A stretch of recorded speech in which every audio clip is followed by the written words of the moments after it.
ছেলে মেয়ে যদি শারীরিক সম্পর্ক স্থাপন করে ফেলে, পরিবার যদি দুজনের বিবাহে অসম্মতি জানায়, তাহলে করণীয় কী? প্রথমত হচ্ছে পরিবারকে বোঝানোর চেষ্টা করা, যেন পরিবার রাজি হয়, এবং সেই বোঝানোর জন্য যতজনের সহযোগিতা নেওয়া প্রয়োজন, পাড়া প্রতিবেশী, আত্মীয় স্বজন, মেম্বার, চেয়ারম্যান, চেষ্টা করতে হবে সর্বোচ্চ। যদি পরিবারের সম্মতি না পাওয়া যায়, শুধু মেয়ের পরিবারের সম্মতি পাওয়া যায়, মেয়ের বাবার সম্মতি পাওয়া যায়, সেক্ষেত্রেও ছেলে বিয়ে করে ফেলতে পারে। ছেলের পরিবারের সম্মতি হওয়া শারঈ দৃষ্টিতে জরুরি নয়। শারঈ দৃষ্টিতে বিবাহের বিশুদ্ধতার জন্য মেয়ের বাবার রাজি হওয়া জরুরি। মেয়ের বাবা যদি কোনো মতেই রাজি না হয়, সেক্ষেত্রে কিছু করার নেই। ও হয়ে যাওয়া গুনাহের জন্য আল্লাহর কাছে তওবা করতে হবে। বিয়ে হয়ে গেলেও এটা গুনাহ, এই গুনাহের জন্য বিয়ে হলেও তওবা করতে হবে, বিয়ে না হলেও তওবা করতে হবে।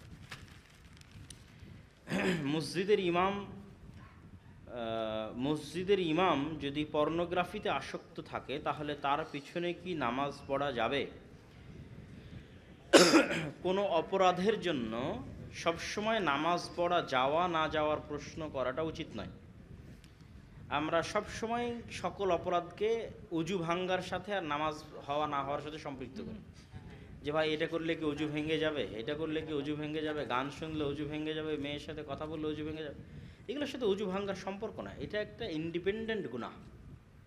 অজু ভাঙ্গার সাথে সম্পর্ক পবিত্রতা অপবিত্রতার সাথে। আপনার যেই দুই রাস্তা দিয়ে কোনো কিছু বের হয়, সেই দুই রাস্তা দিয়ে কোনো কিছু বের হলে বা বের হওয়ার সম্ভাবনা তৈরি হলে অজু ভেঙে যায়, বাকি আর কোনো কিছুতে অজু ভাঙে না। কিন্তু সেগুলো সবগুলো ইন্ডিপেন্ডেন্ট গুনাহ এক একটা। ঠিক তেমনি ইমামের পিছনে সালাত হবে কি হবে না, এটা কোনো ম্যাটার না।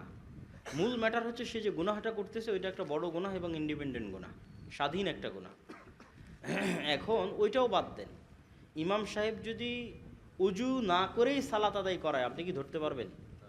আপনার জানার কোনো উপায় আছে? কোনো উপায় নেই। সুতরাং এইটা তো আরও বড়, যে ইমাম সাহেবের উপর গোসল ফরজ ছিল, উনি গোসল না করেই, উজু ফরজ ছিল, উজু না করে এসে সালাত আদায় করাইতেছে, আপনি জানেন না।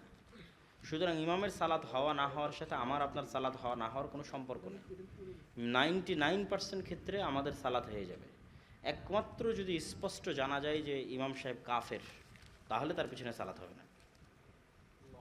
তবে অবশ্যই ভালো ইমাম নির্ধারণ করা জরুরি। রাসূলুল্লাহ সাল্লাল্লাহু আলাইহি সাল্লামের হাদিস হচ্ছে, তোমাদের মধ্যে ইমাম হওয়ার যোগ্য কে? যে বেশি আল্লাহওয়ালা পরহেজগার, যে বেশি দ্বীনের জ্ঞান সম্পর্কে জানে, যার কোরআন তেলাওয়াত বেশি সুন্দর। তাহলে এই ধরনের ইমাম কখনোই ইমাম হওয়ার যোগ্য নয়, তাকে জরুরি ভিত্তিতে ইমাম থেকে পরিবর্তন করতে হবে। কিন্তু তার মানে এই নয় যে তার পিছনে আপনার সালাত হবে না। আমি একাধিক পদ্ধতিতে সালাত আদায় করি। হানাফি মসজিদে হানাফি স্টাইলে, আহলে হাদিস মসজিদে আহলে হাদিস নিয়মে।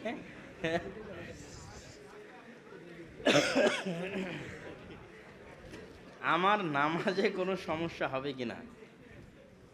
খুবই চমৎকার প্রশ্ন। এরকম প্রশ্ন আমি জীবনে শুনিনি, আজ প্রথম শুনলাম। প্রথম কথা হচ্ছে, সালাতের যেগুলো রুকুন, সেগুলোর ক্ষেত্রে কোনো ছাড় নাই। যেটা সঠিক সেটারই অনুসরণ করতে হবে। যে রুকুনগুলো বাদ দিলে সালাত বাতিল হয়ে যেতে পারে, যেমন সূরা ফাতিহা। সূরা ফাতিহা পাঠ করা এটা সালাতের একটি অন্যতম রুকুন, যা বাদ দিলে সালাত বাতিল হয়ে যাবে। ধীর স্থিরভাবে রুকু করা, ধীর স্থিরভাবে সিজদা করা, এটা একটা রুকুন, এটা বাদ দিলে সালাত বাতিল হয়ে যাবে।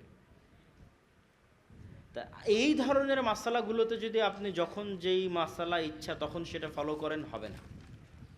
এই মাসালাগুলোতে আপনাকে সবচেয়ে বিশুদ্ধটাই অনুসরণ করতে হবে যে কোনো মূল্যে। আপনি ওইগুলোতেই হয়তো পরিবর্তন করতে পারেন যেগুলো সালাতের রুকুনের সাথে সম্পৃক্ত নয়, সালাত বাতিল হওয়া না হওয়ার সাথে সম্পৃক্ত নয়। তারপরেও সকল ক্ষেত্রে বিশুদ্ধতা এবং সুন্নাতকে প্রাধান্য দেওয়া উচিত। আমরা যখন হোটেলে যাই, খেতে যাই, খাবার ক্রয় করতে যাই, জিনিসপাতি ক্রয় করতে যাই, সবসময় খাঁটি এবং বিশুদ্ধটা গ্রহণ করি। বিশ্ববিদ্যালয় বাছাই করতে যাই, কলেজ বাছাই করতে যাই, ভালোটা গ্রহণ করি। ইচ্ছা করে কেউ খারাপটা গ্রহণ করে না। সুতরাং আপনার মধ্যে যতক্ষণ বুদ্ধি আছে, জ্ঞান আছে, যাচাই করার ক্ষমতা আছে, চেষ্টা করবেন সকল ক্ষেত্রে সুন্নাতকে প্রাধান্য দেওয়া। মানুষের ভয়ে, মানুষের সন্তুষ্টির জন্য মানুষের সাথে তাল মেলানোর দরকার নাই। ঠিক আছে, আপনি এতটুকু করতে পারেন যে আরেকজন যে আপনার বিপরীত করতেছে তার সাথে আপনি খারাপ আচরণ করবেন না, তাকে বাধা দিবেন না, সর্বোচ্চ দাওয়াত দিবেন। কম্প্রোমাইজ করা মানে এটা নয় যে আপনি আপনার জায়গা থেকে সুন্নাতকে ছেড়ে দিবেন। কম্প্রোমাইজ করা মানে আরেকজন যেটা করতেছে সেটাতে আপনি হস্তক্ষেপ করবেন না এবং শক্তি প্রয়োগ করবেন না, তার সাথে হিংসা বিদ্বেষ রাখবেন না, ভালো ভদ্র ভাষায় তাকে দাওয়াত দিতে পারেন। দাওয়াত গ্রহণ না করলে তার সাথে আপনি সম্পর্ক অব্যাহত রাখবেন। কিন্তু সম্পর্ক করা মানে এটা নয় যে আপনি জানছেন এটি সুন্নাত, জানার পরেও সেটি ছেড়ে দিচ্ছেন, এটা করা ঠিক হবে না। আর যেগুলো রুকুন সেগুলোর ক্ষেত্রে তো হবেই না। ছাত্র জীবনের সময়কে কিভাবে কাজে লাগাবো? মোবাইল ফোন থেকে বেঁচে থাকার উপায় কি? ছাত্র জীবন কিভাবে দিনের কাজে সহযোগিতা করতে পারি? গতকালকে আমাদের বাংলাদেশ কৃষি বিশ্ববিদ্যালয় ময়মনসিংহে একটা প্রোগ্রাম ছিল, সেখানে আমরা সময়ের মূল্য ছাত্র জীবনে সেটির উপর সংক্ষিপ্ত আলোচনা করেছিলাম। আপনারা আমাদের পেজ থেকে সেটি লাইভ দেখে নিতে পারেন, মোটামুটি দিক নির্দেশনা সেখানে পেয়ে যাবেন। কাউকে উৎসাহ দেওয়ার জন্য হাততালি দেওয়া, কাউকে উৎসাহ দেওয়ার জন্য হাততালি দেওয়ার প্রচলন সাহাবী এবং রাসূল সাল্লাল্লাহু আলাইহি ওয়াসাল্লামের মধ্যে পাওয়া যায় না। উৎসাহ দেওয়ার জন্য তাকবীর দেওয়া যেতে পারে, সেটিরই ঐতিহ্য এবং ইতিহাস প্রমাণ করে। ফেসবুকে, ইউটিউবে ভিডিও দেখার সময় অনেক নারীদের ছবি আসে, ওই সমস্ত চ্যানেলগুলোকে সাবস্ক্রাইব করবেন যারা অ্যাডসেন্স মুক্ত। যদি কোনো মতেই সম্ভব না হয় সেক্ষেত্রে অবশ্যই দৃষ্টির হেফাজত করতে হবে। আসা মাত্রই চোখ সরিয়ে নেওয়ার বা চক্ষু দৃষ্টি নিচু করার চেষ্টা করতে হবে এবং স্কিপ করার যখন সময় আসবে তখন স্কিপ করতে হবে। অথবা কিছু অ্যাপস পাওয়া যায় যেগুলো ইনস্টল করা থাকলে অ্যাড শো করে না, সেই অ্যাপসগুলো ইউজ করতে পারেন। কোনো দলকে সাপোর্ট না করে শুধু বিনোদনের জন্য ফুটবল ক্রিকেট খেলা দেখা যাবে কি? এটাও সময় নষ্ট এবং যেহেতু খেলাটা জুয়া সেহেতু এটা দেখাও গুনাহের অন্তর্ভুক্ত হবে। ওয়ালা তাআউনু আলাল ইসমি ওয়াল উদওয়ান, তোমরা গুনাহের কাজে পরস্পরকে সহযোগিতা করিও না। আলিয়া মাদ্রাসায় চাকরি করা যাবে কি? স্বাভাবিকভাবে যে কোনো সরকারি চাকরি যখন সরাসরি সেটি হারামের সাথে সম্পৃক্ত না হয় হালাল। বাকি ওই চাকরির মধ্যে মেইন চাকরিটা হালাল হলেও চাকরির মধ্যে যখন বিভিন্ন কিছু থাকে সেগুলো থেকে নিজেকে হেফাজত করার চেষ্টা করতে হবে, যে হারাম জিনিসগুলো থাকে সেগুলো থেকে দূরে থাকার চেষ্টা করতে হবে। ইসলাম কেন ছবি, মূর্তি, ভাস্কর্যকে নিষিদ্ধ করেছে? ছবি, মূর্তি, ভাস্কর্য মানুষকে শিরকের দিকে ধাবিত করে। শেখ, আমার জিজ্ঞাসা হচ্ছে, হারাম উপার্জনকারীর বাড়িতে খাওয়া দাওয়া ও তার দেওয়া কোনো উপহার গ্রহণ করা যাবে কি? যদি স্পষ্টভাবে জানা যায় যে তার ইনকাম পরিপূর্ণরূপে হারাম তাহলে অবশ্যই যাবে না। শীতের দিনে যে কোনো মোজার উপর মাসেহ করা যাবে কি? জি, যে কোনো মোজার উপর যাবে, চামড়ার মোজা হওয়া জরুরি নয়। কোনো দেশের রাষ্ট্রপ্রধানের অন্যায়ের প্রতিবাদ করতে ইসলামের কোনো নিষেধাজ্ঞা আছে কি? এবং সরকারের সমালোচনা করা গীবত হবে কি? সরকার যদি ইসলাম বিরোধী কোনো কাজ করে এবং সেটির যদি ফতোয়ার সাথে কোনো সম্পৃক্ততা থাকে তাহলে অবশ্যই সেটি প্রকাশ্যে মানুষকে জানাতে হবে। না হলে মানুষ যদি আলেম ওলামা না জানায়, মানুষ সেটিকে হালাল মনে করবে সরকার করছে, কেউ তো কিছু বলে না, তার মানে হয়তো এটি হালাল। অতএব হারাম কোনো কাজ সংঘটিত হলে যদি প্রকাশ্যে করে তাহলে আমাদের প্রকাশ্যে সেটির প্রতিবাদ জানাতে হবে, যাতে অন্তত মানুষের জানা থাকে যে এই কাজটা সরকার হারাম করতেছে। হস্তমৈথুন অবশ্যই গুনাহ এবং এক কথায় লজ্জাস্থান স্ত্রী ছাড়া অন্য আর কোনোভাবে ব্যবহার করা বা উপভোগ করা হারাম, সেটি যেভাবেই হোক। মেয়ে বন্ধুদের সাথে কিভাবে কথাবার্তা বলা উচিত? অতীব প্রয়োজন ছাড়া কথা না বলাই উচিত। অতীব প্রয়োজন হলে স্বাভাবিকভাবে যতটুকু প্রয়োজন ততটুকু কথা বলতে পারে। পড়ালেখা বা জীবিকার জন্য বাবা মাকে রেখে বেশি দিন বাহিরে থাকতে পারি না, এখন কি করা দরকার? যদি বাবা মায়ের সাথে আর কোনো ভাই বা আর কোনো বোন থাকে সেক্ষেত্রে ধৈর্য ধরার চেষ্টা করবেন, একটু তো কষ্ট হবেই। আর যদি বাবা মায়েরই কষ্ট হয়, বাবা মায়ের সাথে কেউ না থাকে, বাবা মা অসুস্থ হয়, তাদের সাথে থাকা প্রয়োজন হয়, তাহলে বাবা মাকেই গুরুত্ব দিতে হবে। আমার জন্মের পূর্বে আমার মা ও বাবা মানত করেছিল পুত্র সন্তান হলে কোরআনের হাফেজ বানাবে। বাট আমাকে মাদ্রাসায় দেওয়া হয়নি, তখন আমার বয়স এখন আমার বয়স 20 বছর, জেনারেল পড়াশোনা করি, এখন আমার করণীয় কি? প্রথমত মানত পূরণ করা উচিত। মানত পূরণ করা সম্ভব না হলে মানতের একটা কাফফারা আছে, যেটা কসমেরও কাফফারা, সেই কাফফারা দিয়ে দিবেন। আমাদের প্রায় মসজিদে অশুদ্ধ তেলাওয়াতকারী, এক্ষেত্রে করণীয় কি? আমাদের প্রায় মসজিদে অশুদ্ধ তেলাওয়াতকারী, এক্ষেত্রে করণীয় কি? প্রথমত আমি বলেছি ইমাম নির্ধারণের ক্ষেত্রে অবশ্যই যার তেলাওয়াত বিশুদ্ধ তাকে নির্ধারণ করা উচিত। আর যদি না পাওয়া যায় সেক্ষেত্রে মোটামুটি কোরআন তেলাওয়াত পড়তে পারে এরকম ইমামের পেছনেও সালাত হবে। বড় ভুল হয় না, যেই ভুল হলে অর্থ পরিবর্তন হয়ে যেতে পারে, বিকৃত হয়ে যেতে পারে, এই রকম বড় ধরনের ভুল না হওয়া পর্যন্ত সালাত আদায় করা যায়। আর যদি বড় ভুল হয় তথা 100%-এ 50%-এর কম বিশুদ্ধ, তাহলে তার পিছনে সালাত আদায় না করাই উচিত। তার পিছনে সালাত আদায় করলে তার সালাত হওয়া এবং আমাদের সালাত হওয়া প্রশ্নবিদ্ধ হয়ে যাবে। বর্তমান সময়ে মানুষ মাযহাব কিংবা হাদিসের ক্ষেত্রে সহি ও দুর্বলের কথা বলে। মানুষ হাজারো দলে বিভক্ত হয়ে আছে। এই হাজারো দলের মানুষদের এক কাতারে নিয়ে আসার জন্য আমাদের পদক্ষেপ কি হওয়া উচিত? প্রথমত, সকল মুসলমান এক কাতারেই আছে, 90% মুসলমান এক কাতারেই আছে। কেননা 90% মুসলমানের 90% আমল এবং আকিদা এক। যেগুলোতে মতভেদ সেগুলো 10%। 5 ওয়াক্ত সালাত আদায় করতে হবে, মাগরিব 3 ওয়াক্ত হতে হবে, আসর 4 ওয়াক্ত হতে হবে, এটা নিয়ে কোনো মতভেদ নাই। ঠিক আছে? উজু করতে হবে, এটা নিয়ে কোনো মতভেদ নাই। রমজান মাসে 30 দিন সিয়াম পালন করতে হবে, এটা নিয়ে কোনো মতভেদ নাই। জাকাত দিতে হবে, কি পরিমাণ হলে জাকাত দিতে হবে, এটা নিয়ে কোনো মতভেদ নাই। 90% আমল নিয়ে কোনো মতভেদ নেই। মতভেদ আছে 10%।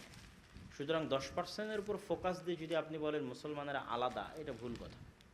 মুসলমানদের রব এক, কিতাব এক, ইলাহ এক, নবী এক, অবশ্যই তারা একতাবদ্ধ এবং 90% মুসলমান একতাবদ্ধ। একদম যারা ভ্রান্ত বাতিল ফিরকা, যেমন শিয়া, রাফেজি, যাদের সাথে আমাদের আকিদার দ্বন্দ্বটা এমন মৌলিক দ্বন্দ্ব যেটা মেনে নেওয়া সম্ভব নয়। তারপরে হচ্ছে জাবারিয়া, কাদারিয়া, মুতাজিলা, খারিজি, এই ধরনের সম্পূর্ণ বাতিল ফিরকা, যেমন আমাদের যুগের কাদিয়ানি, হিজবুত তাওহীদ, এই ধরনের সম্পূর্ণ বাতিল ফিরকাগুলোকে মুসলমানদের কাতারে অন্তর্ভুক্ত করাই উচিত নয়। আর যারা মোটামুটি মুসলমানদের কাতারে অন্তর্ভুক্ত আছে তাদের মধ্যে তেমন একটা মতভেদ নাই। যা মতভেদ আছে এতটুকু মতভেদ থাকবেই, সাহাবীদের যুগেও ছিল, ভবিষ্যতেও থাকবে। বাবা বেঁচে থাকা অবস্থায় তার যদি অশ্লীলতায় মগ্ন থাকে, সেক্ষেত্রে ছেলে কি দায়িত্বের কাতারে পড়বে? বাবা বেঁচে থাকা অবস্থায় তার মা যদি অশ্লীলতায় মগ্ন থাকে, সেক্ষেত্রে ছেলে কি দায়ুসের কাতারে পড়বে? ছেলের সক্ষমতা অনুযায়ী দায়ুসের কাতারে পড়বে। সক্ষমতা না থাকলে পড়বে না।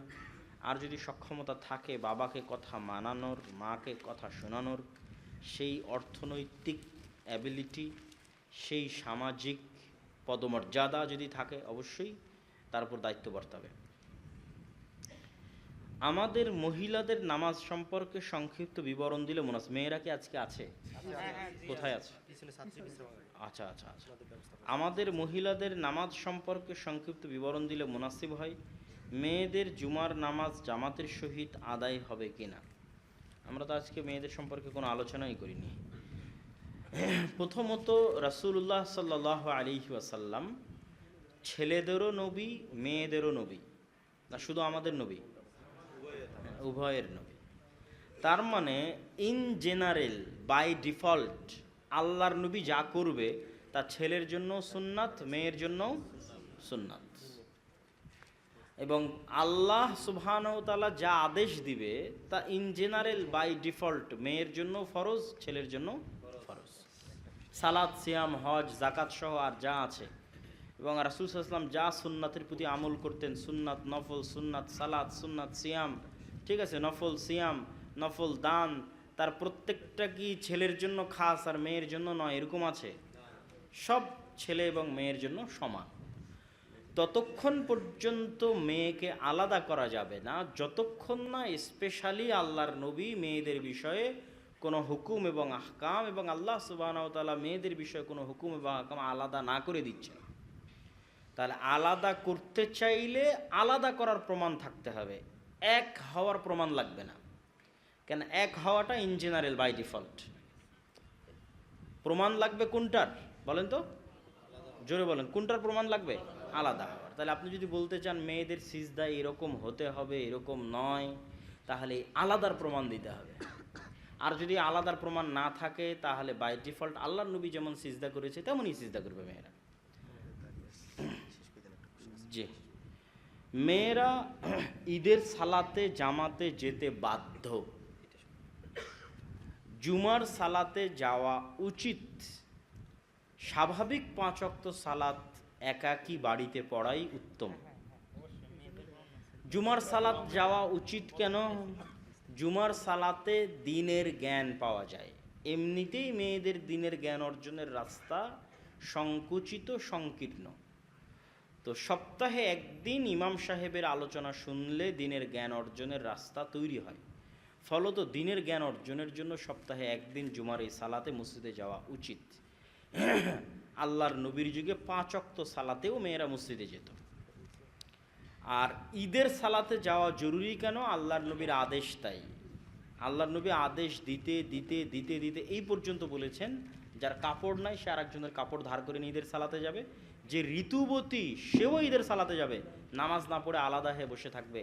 এত দূর পর্যন্ত আল্লাহর নবী গুরুত্ব দিয়েছেন। ক নামের একটি মেয়ে খ নামের একটি ছেলেকে অভিভাবকের অনুমতি ছাড়াই বিয়ে করেছে। 2 বছর পর গ নামের একটি অন্য ছেলের সাথে মেয়েটি পালিয়ে যায়।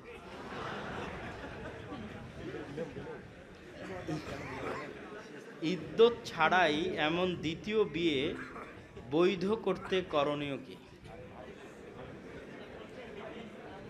আমাদের সমাজে আমাদের নীতি নৈতিকতা এবং চারিত্রিক অবস্থার অধপতনের এটি একটি নমুনা। আল্লাহ সুবহানাহু ওয়া তাআলা আমাদের যুবক এবং যুবতীদের হেফাজত করুক, আল্লাহুম্মা আমিন। প্রথমত, অভিভাবকের অনুমতি ছাড়া যে বিয়ে হয়েছে সেই বিয়ে হয়নি। সেই বিয়ে কি হয়নি? হয়নি। আল্লাহর নবীর হাদিস আয়েশা রাদিয়াল্লাহু তাআলা আনহা বর্ণিত যে অভিভাবকের অনুমতি ব্যতীত বিবাহ বাতিল বাতিল বাতিল। তাহলে যেহেতু বিবাহ হয়নি সেহেতু তালাকেরও কোনো প্রয়োজন এখানে নাই। এখন মেয়ে যেই তৃতীয় তথা গ নামের যে ছেলে দ্বিতীয় যে ছেলের সাথে পালিয়ে গেছে, এই বিবাহটা যদি সে ঠিক রাখতে চায় তাহলে আগের ছেলের সাথে সম্পর্ক ছিন্ন করার কিছু নাই, কেননা ওটা বিবাহ হয়নি, ওটা জেনা হয়েছে। ওই জেনা থেকে আল্লাহর দরবারে ক্ষমা চাইতে হবে। এখন এই ছেলের সাথেও যদি মেয়ে তার পিতার অনুমতি ছাড়াই এখন পর্যন্ত বসবাস কন্টিনিউ করে তাহলে এটিও জেনা। এটিকে হালাল বানাতে চাইলে একটু 1 মিনিট থামেন, কথা শেষ করে দিচ্ছি। 1 মিনিট শেষ করে নি, কথাটা শেষ করে নি। জি জি, আমরা বলে নিচ্ছি, সাইড দিয়ে যাবো ইনশাল্লাহ। মেয়ের পিতার অনুমতি নিয়ে একটু থামেন, যদি কেউ সেমিনার আয়োজন করতে চায় সমস্যা নেই, আমরা একটু পরে কথা বলতেছি। মেয়ের পিতার অনুমতি নিয়ে নতুন করে বিবাহ পড়াতে হবে। 2 জন সাক্ষীর উপস্থিতিতে মেয়ের পিতার উপস্থিতিতে বিবাহ পড়াতে হবে। যদি মেয়ের পিতা রাজি না হয় এবং মেয়ের পিতা জীবিত থাকে তাহলে এটিও জেনার সম্পর্ক এবং সে জেনার সম্পর্ক কন্টিনিউ করতেছে। দ্রুত ফিরে বাপের বাড়িতে ফেরত চলে আসতে হবে এবং আল্লাহ সুবহানাহু ওয়া তাআলার নিকটে তওবা এবং ইস্তেগফার করতে হবে। আর বাপকে বুঝানোর চেষ্টা করতে হবে, যদি মেয়ে চায়, বাপ রাজি হলে বিবাহ বিশুদ্ধ হবে। নতুন করে এই দ্বিতীয় ছেলের সাথে বিবাহ দিতে হবে। আগের বিয়েও হয়নি, দ্বিতীয় বিয়েও হয়নি, যেহেতু আগের বিয়ে হয়নি সেহেতু তালাকেরও কোনো প্রশ্ন নাই। কয়েকজন আমাদের জামিয়া সালাফিয়ার ভর্তি এবং আমাদের নিবরাস ইন্টারন্যাশনাল স্কুল এই 2টা ভর্তি সম্পর্কে জানতে চেয়েছেন। জামিয়া সালাফিয়ার ভর্তির জন্য যে কোনো শাখা দিনাজপুর, রাজশাহী, রূপগঞ্জ